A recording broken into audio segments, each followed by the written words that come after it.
आमचे मुख्यमंत्री उपमुख्यमंत्री किंवा नीलमताई म्हणत होत्या, हे महायुतीचं सरकार 24 तास काम करतं. तुम्ही म्हणाल हे कसं 24 तास, हे काही झोपतात की नाही?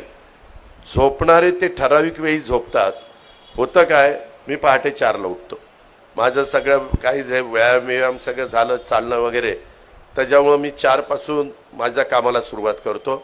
मी रात्री साधारण 10-11 पर्यंत काम करत राहतो.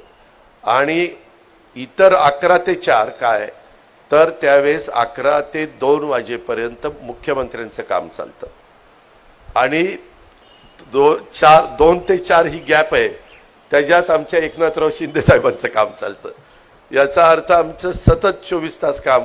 त्याच्यावर जरा अधिकाऱ्यांची पंचायत होती, त्याच्यामुळे आज जरा सकाळी सकाळी, पण मला समाधान आहे, प्रकाशराव पण सुरुवातीलाच आले होते आणि तुम्ही सगळेजण वेळेत आला, त्याबद्दल तुमचं मनापासून कौतुक, मनापासून अभिनंदन.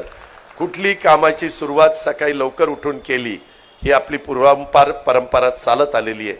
उत्साह असतो, सकाळची पहाट जरा चांगली असते आणि त्याच्यातनं कामाचा उरक होतो. त्याच्यामुळं निश्चितपणे एक चांगल्या पद्धतीनं आमच्या प्रकाश आंबेडकरांनी हा कार्यक्रम घेतल्याबद्दल मी त्यांचंही मनापासून कौतुक करीन. आज 2023 700 हिंदू हृदय सम्राट बाळासाहेब ठाकरे आपला दवाखाना स्थापन करण्यास शासनाने 5 वर्षाची मान्यता दिलेली आहे. आणि शहरी भागात एकूण लोकसंख्येपैकी साधारण 15,000 लोकसंख्येमागे एक, याप्रमाणे हिंदू हृदय सम्राट बाळासाहेब ठाकरे आपला दवाखाना स्थापन केले जात आहेत. त्याच्यामध्ये जास्तीत जास्त कशा सुविधा देता येतील ह्याही पद्धतीचा